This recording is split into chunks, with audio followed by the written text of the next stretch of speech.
मैं बात कर रहा था वीरू, इवन फ्राइडे को भी वो रफ पैच, वो टसल एविडेंट थी बुल्स और बियर्स के बीच में। पर ये टसल अपनी जगह, एक बात ये भी फैक्ट है कि जब ग्लोबल करेक्शंस आ रहे हैं तो हम समवट रेजिलिएंट नजर आ रहे हैं। लोअर लेवल्स पे एक बाइंग रह रह के इमर्ज हो रही है, और दूसरी तरफ वो ब्रॉडर मार्केट्स, उनका आउट परफॉर्मेंस तो गजब का देखने को मिल रहा है, उनकी वो बायंसी उस बाजार की गजब की है। ऐसे में हम कैसे प्लेस्ड है वीरू? ये एक प्रिकेरियस वीक आपने खुद मेंशन करा ग्लोबली, और हमारे यहां भी वॉलेटिलिटी क्रीप इन कर रही है। कैसे रीड करूं मार्केट्स के मूड को, कैसे अप्रोच करूं निफ्टी को आज के ट्रेडिंग सेशन में? क्या अभी भी ऐसे ही लगता है ये बाय ऑन डिप्स का मार्केट है, या इस तरह से कंक्लूजन में जंप करना गलत होगा? देखिए, दूसरी बात आपको मुझे आपकी ज़्यादा सही लगती है आशीष। देखिए, प्राइस जब सिमट रहा है तो आपको अपने आप को समेटना चाहिए था। जब ये उड़ रहा था तो हम पकड़ रहे थे, ठीक है। आई मीन रोज बाय ऑन डिप्स भी हो रहा था, हायर लेवल से बाय हो रहा था, पैसा अच्छा खासा बना। इवन हम जब 17,300 की ट्रैजेक्टरी में गए, 350 को टेस्ट किया, उस वक्त भी हमने बात की, भाई नहीं, 20 डे में काम कर रहा है, it's a buy on dips market, it's a buy market है। लेकिन थोड़ा टेक्सचर बदल रहा है। देखिए, टेक्सचर आशीष इसलिए बदल रहा है, हर चीज़ का, हर एनालिसिस का, हर कैंडल का, हर चार्ट का, हर बाजार का कोर सिद्धांत होता है लिक्विडिटी, पैसा। पैसे से ही कैंडल बनती है, पैसे से अगर आप देखें कैंडल से फिर एवरेज बनता है, और जब तक पैसा ना हो तो मज़ा नहीं आता, वो थ्रस्ट नहीं मिलता। जुलाई का, अगस्त का अगर आप देखें, जो थ्रस्ट था वो स्पॉन्सर किया था एफआईएस ने, लेकिन वो लिक्विडिटी थोड़ी सी ड्राई हो रही है, याद रखिएगा। अब कैसे अप्रोच करें? देखिए, हमारे शुक्रवार को अप्रोच क्या थी? क्लियर कट अप्रोच थी 617 निफ्टी। अगर इसके ऊपर 5 मिनट चार्ट्स पे 3 कैंडल सस्टेन करे तो बाय करेंगे, नहीं हुआ। ऑन द डाउन साइड अगर 451 वॉलेट होगा, यानी 20 डे एक्सपोनेंशियल मूविंग एवरेज, तो शॉर्ट करेंगे, नहीं हुआ। तो निफ्टी ने अपना मैसेज दे दिया, जनाब, ना मैं कॉल राइटर्स के जोन के ऊपर जा रहा हूं और ना मैं पुट राइटर्स के जोन के, या फिर 20 डेमा को तोड़ रहा हूं। क्रक्स वॉज के कितनी भी अगर आप देखें टेंशंस हो, कितनी भी फिक्र हो, लेकिन आपने 20 डेमा नहीं तोड़ा। तो आपके इंडियन मार्केट्स की कोर स्ट्रेंथ है 20 डेमा, ये समझ लीजिए।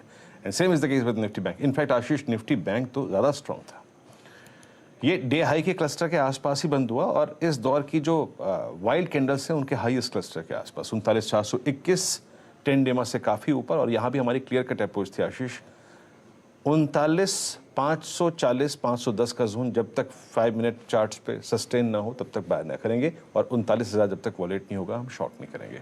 तो फ्रैंकली स्पीकिंग शुक्रवार को ट्रेड अच्छे नहीं मिले, या थे ही नहीं। अब कैसे अप्रोच करें? देखिए, पहले आते हैं लिक्विडिटी पे, तरलता पे। वो थोड़ी ड्राई हो रही है। देखिए, एफआईएस ने 9 करोड़ रुपए की सेलिंग करी, और 668 करोड़ रुपए की सेलिंग थी डीआईएस की। बाजार में नेट कैश था ही नहीं। अगर आप देखें, कैश आउटफ्लो था लगभग 680 करोड़ रुपए का, बट स्टिल मार्केट बहुत ज़्यादा कोलैप्स नहीं हुआ। दिक्कत का सबब यह है आशीष के एफआईएस काफ़ी समय से, मतलब पिछले पूरे वीक से सब्सटेंशियली इंडेक्स फ्यूचर्स और स्टॉक फ्यूचर्स शॉर्ट कर रहे हैं। इस बात पे ध्यान दीजिएगा जो मैं कह रहा हूँ। शुक्रवार को भी 2000 करोड़ रुपए का, करीब 14,000 कॉन्ट्रैक्ट का शॉर्ट, 9900 अगर आप देखें तो लॉन्ग काट लिए। स्टॉक फ्यूचर्स में 2400 करोड़ रुपए की सेलिंग, 13,000 कॉन्ट्रैक्ट लॉन्ग काटे और लगभग 24,000 कॉन्ट्रैक्ट शॉर्ट किए। तो एफआईएस ने कैश में सेलिंग नहीं करी, लेकिन माइट भी हो सकता है आशीष के अपनी अगर आप देखें कैश सेलिंग के अगेंस्ट वो इंडेक्स और स्टॉक फ्यूचर्स थोड़ा शॉर्ट करके रख रहे हैं। एक बात ध्यान में रखिएगा, शॉर्ट का सिस्टम में आना 2 प्रोस्पेक्टिव से अच्छा भी होता है। बाजार को वो एक कुशन प्रोवाइड करता है, ठीक है, वो बाजार के डाउनसाइड को रेस्ट्रिक्ट करता है। ये शॉर्ट अभी तक इसीलिए अलार्मिंग नहीं है क्योंकि एफआईएस ने अभी कैश में माल छोड़ा नहीं है। अभी वो ऐसा नहीं है कि करीब 1500 करोड़ रुपए की सेलिंग कर रहे हैं, 2000 करोड़ रुपए की सेलिंग कर रहे हैं, 2500 करोड़ रुपए की सेलिंग कर रहे हैं, नो। तो ये शॉर्ट अभी इसीलिए अलार्मिंग नहीं है, ठीक है। और एक और चीज़, जैसे कि ये कुशन प्रोवाइड करता है, ये डाउनसाइड रेस्ट्रिक्ट करता है। दूसरी चीज़ याद रखिएगा, अगर ग्लोबल एनवायरनमेंट थोड़ा सा ठीक हो, हम ये S&P 500 को क्यों रेट कर रहे थे, इसकी वजह यही थी कि अगर एक साइजेबल पुलबैक यहाँ से आ गया और इन शॉर्ट को वो थ्रस्ट नहीं मिला, तो याद रखिएगा आशीष, ये कवरिंग ऊपर का वो थ्रस्ट भी जनरेट करेगी। तो इस शॉर्ट के 2 महीने होते हैं, उसको जहन में रखिएगा। बहुत ज़्यादा मंदी, बहुत ज़्यादा तेज़ी में हमें नहीं आना है, क्योंकि हमारे मार्केट ने, निफ्टी ने मैसेज दिया जनाब कि मैं अभी 20 डेमा नहीं तोड़ रहा हूँ। आइए निफ्टी पे आते हैं।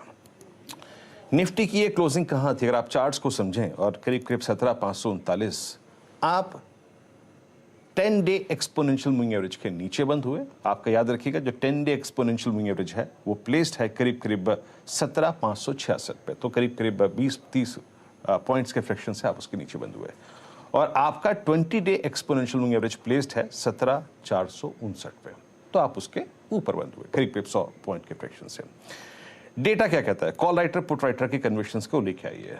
आशीष 17,600 पे, 17,700 पे, 17,800 पे स्ट्रॉन्ग कॉल राइटिंग हुई है और इनफैक्ट 17,600 पे सबसे स्ट्रॉन्ग कॉल राइटिंग हुई है। मैं क्यों कह रहा था शुक्रवार को कि 5 मिनट चार्ट्स पे निफ्टी का 15 मिनट सस्टेन करना बहुत ज़रूरी है, क्योंकि ये हमारे पहले कॉल राइटर का जोन है। With the outstanding Y of 43 lakhs और करीब करीब 22 लाख कॉल यहाँ पे बिकी आशीष, ये है सबसे पहला पॉइंट। इसके ऊपर इस फर्स्ट कॉल राइटर के कन्विक्शन जोन के ऊपर जब तक आप नहीं टिकेंगे थ्रस्ट आना मुश्किल है। तो आपका पहला अगर आप देखें जज करने वाला पॉइंट या फिर थ्रेशोल्ड पॉइंट जिसे कहते हैं वो है 17,600। डायरेक्टर साहब जरा फिर पुट पे आइए, पहले प्लीज पुट को एक्सप्लेन करने दीजिए। और नीचे याद रखिएगा जो पुट सबसे बड़ा ओआई होल्ड करती है वो है 17,500 और 17,400। यहीं पे करीब 11 लाख और करीब 15,81,000 पुट बिकी, 37 लाख और करीब करीब 25,70,000 का आउटस्टैंडिंग वाई। ये देखिए ये दो पुट्स करीब करीब आउटस्टैंडिंग वाई होल्ड करती हैं, समझ लीजिएगा कि 12 करीब करीब 62 लाख। That's huge. अब आइए आप जरा पिरामिड्स पे, पिरामिड्स को देखेंगे जब आप, वो जो डार्क ब्लू कैंडल्स हैं आशीष वो इंडिकेट करती हैं कि कॉल राइटर्स यहाँ पे हावी हैं और पुट राइटर्स का कन्वर्शन उसके तुलना में इस वीकली कॉन्ट्रैक्ट में थोड़ा सा कम है कंसिडरिंग इस वीक की प्लेसमेंट। ये देखिए अप्रॉक्सीमेटली 1.5 टाइम का कन्वर्शन है कॉल राइटर्स के अंदर, बट क्रिटिकल क्या है?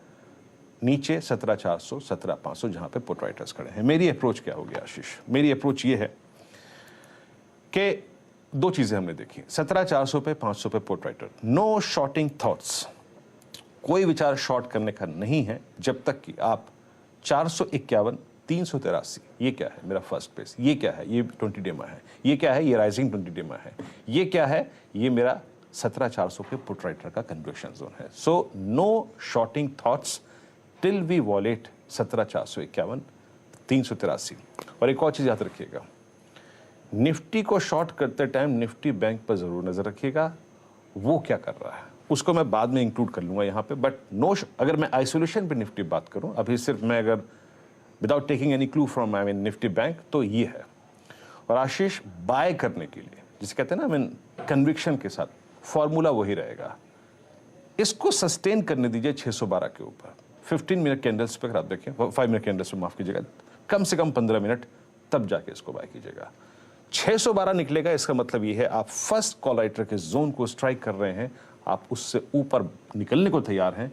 और एक चीज जोड़ लीजिएगा उसमें, क्या बात की हमने कुछ देर पहले, एफआईएस का सब्सटेंशियल शॉर्ट, अगर उसको डाउनसाइड में मूव नहीं मिल रहा है तो अपसाइड अगर मार्केट में आया तो वो शॉर्ट कवर होने भी आएगा। इससे पहले 2 इंस्टेंसेस में ऐसा हुआ है। So strong buy above 612 if it sustain for 15 minutes, sell below only first base. Ashish बहुत बढ़िया, डिफाइंड मार्कर्स लेवल्स आपकी स्क्रीन पे, कब क्या ट्रेड इनिशिएट करना है बहुत बड़ी तरीके से आपको मेंशन कर दिया गया। अच्छा आगे सीमी सिवास का पैनल जुड़ चुका है, दिखाइएगा, कुछ ही देर में लेकर आ रहा हूं आप लोगों के लिए आज के सबसे बेहतरीन टॉप स्टॉक स्पेसिफिक कॉल्स। उसके बाद हॉट स्टॉक्स पे करेंगे चर्चा।